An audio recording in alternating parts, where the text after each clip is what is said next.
SSLC +2 കഴിഞ്ഞു, ഇനി എന്ത്? നാട്ടുകാർ ചോദിക്കും മുമ്പേ അന്തസ്സായി പറയുന്നേ, ഞാൻ ജിഫ്സയിൽ ജോയിൻ ചെയ്തു.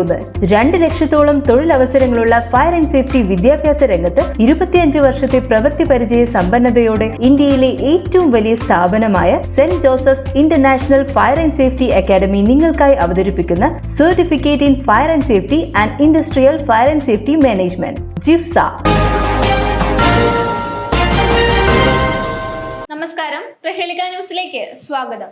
നാളികേരം ഉപജീവനമാക്കി 6 പതിറ്റാണ്ട് പിന്നിട്ട കോയക്കുട്ടിക്ക് ആദരം. തിരുനാവായിലെ 85 വയസ്സുള്ള അനന്താപൂർ വില്ലേജിൽ മദ്രസപ്പടിയിലെ കാടപ്പറമ്പിൽ കോയക്കുട്ടിയും കുടുംബവും കഴിഞ്ഞ 6 പതിറ്റാണ്ടായി നാളികേരം ഉപജീവന ഉപാധിയായി ഉപയോഗിച്ചു കഴിയുന്നു. 2 അണ ഒരു തേങ്ങയ്ക്ക് വിലയുള്ള സമയത്ത് തേങ്ങാ കച്ചവടം ആരംഭിക്കുകയും വിലകൾ മാറിമറിയുന്നതും ഓരോ തരത്തിലുള്ള ആധുനിക സാങ്കേതിക വിദ്യകൾ വികസിക്കുന്നതിനും സാക്ഷിയായ കോയക്കുട്ടി മനുഷ്യർ യന്ത്രമായി ഉഴുതുന്ന ചക്കിൽ കൊപ്ര ആട്ടിയെടുത്ത വെളിച്ചെണ്ണയും പിണ്ണാക്കുമായി വിറ്റ കഠിന പ്രയത്നം വഴിയാണ് തേങ്ങ കച്ചവടത്തിന് ആദ്യം തുടക്കമിട്ടത്. തുടക്കകാലത്ത് കൊപ്ര കച്ചവടത്തിൽ വമ്പൻ നഷ്ടം വരികയും നഷ്ടം നികത്താൻ കഴിയാതെ വന്നപ്പോൾ കിടപ്പാടം വിറ്റ് കടം വീട്ടി ബഹറിനിലേക്ക് കയറി. തേങ്ങാ കച്ചവടത്തിലുള്ള താൽപര്യം പ്രവാസി ജീവിതത്തെ പിടിച്ചു നിർത്താൻ കഴിയാതെ വരികയും വീണ്ടും തിരിച്ചുവന്ന് കൊപ്ര കച്ചവടവും തേങ്ങാ കച്ചവടവും പുനരാരംഭിച്ചു. ഇന്നും തുടരുകയും ചെയ്യുന്നു. ആദ്യം വെളിച്ചെണ്ണയാട്ടുന്ന മില്ല് വെട്ടിച്ചിറ ചുങ്കത്ത് തുടങ്ങിയപ്പോൾ അവിടേക്ക് ചുമന്നു കൊണ്ടുപോവുകയും പലപ്പോഴും കോഴിക്കോട്ടേക്കുള്ള ബസ്സിന് കൊപ്ര കയറ്റി അയക്കലുമായിരുന്നു പതിവ്.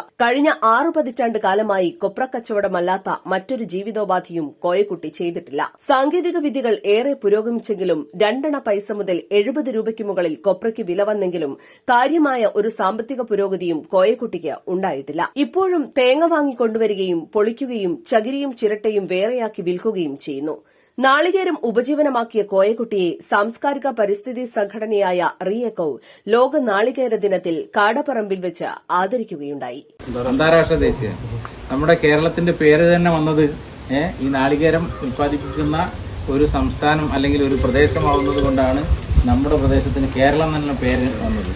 അപ്പോൾ കേരളത്തിലെ ഒട്ടുമിക്ക ആളുകളും ഇന്ന് ഒരു കാലത്ത് അതിജീവനം നടത്തിയിരുന്നത് നാളികേരം കൊണ്ട് മാത്രമായിരുന്നു. ഈ നാളികേരം കൊണ്ടുള്ള അതിജീവനം ആണ് ഇന്നും അങ്ങനെ തന്നെയാണ്. പക്ഷെ അതിലൊക്കെ കാലത്തിൽ കുറെ മാറ്റങ്ങൾ വന്നു. പാലക്കാട്ട് നിന്ന് പൊന്നാനിയിലേക്ക് ഒരു മാർച്ച് നടത്തിയിട്ടുണ്ട്. ഭാരതപ്പുഴ സംരക്ഷിക്കണം പോലീസൊക്കെ തടഞ്ഞ മാസം 10 ആംബുലൻസ് അടഞ്ഞു. പിന്നെ കുറ്റിപ്പുറത്തൊക്കെ ഇതൊക്കെ അന്ന് ഈ ഒരു 3-4 ആൾക്കാർ അതിന്റെ സുഹൃത്തുക്കൾ കൂടിയായിരുന്നു. കഴിഞ്ഞു വന്നുപോയി സംഘടനയുമായി ബന്ധമുള്ള മുന്നോട്ട് വഴി അൽക്കാക്കാൻ സൂചിപ്പിച്ചു. അപ്പോൾ തന്നെ ജീവകാരുണ്യ പ്രവർത്തകൻ EN അലി ചേരുലാൽ കോയക്കുട്ടിയെ ഷോൾ അണിയിച്ചു. മാമാങ്കം കലോത്സവ committee convener MK Satheesh Babu, ReEcho president Poovathinkal Rasheed ഉപഹാരങ്ങൾ സമർപ്പിക്കുകയും ചെയ്തു.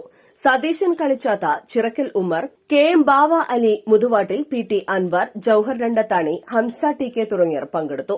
News desk, Prahelika news. നൂറ്റാണ്ടിന്റെ പാരമ്പര്യവുമായി സ്വർണ്ണാഭരണ വിപണന രംഗത്ത് നിങ്ങളുടെ ഇഷ്ട ജ്വല്ലറിയായ മെജസ്റ്റിക് ഇപ്പോൾ കൂടുതൽ പുതുമയിൽ കൂടുതൽ കളക്ഷനിൽ wedding section, diamond section, light weight area, silver and watches section, light weight rose gold ആഭരണങ്ങളുടെ ഏറ്റവും പുതിയ കളക്ഷനുകളുമായി മെജസ്റ്റിക് ഓറിയോ കളക്ഷൻ. ഏറ്റവും കുറഞ്ഞ പണിക്കൂലിയിൽ മലപ്പുറം ജില്ലയിലെ number 1 jewellery majestic Jewellers, Thazhepalam, Tirur.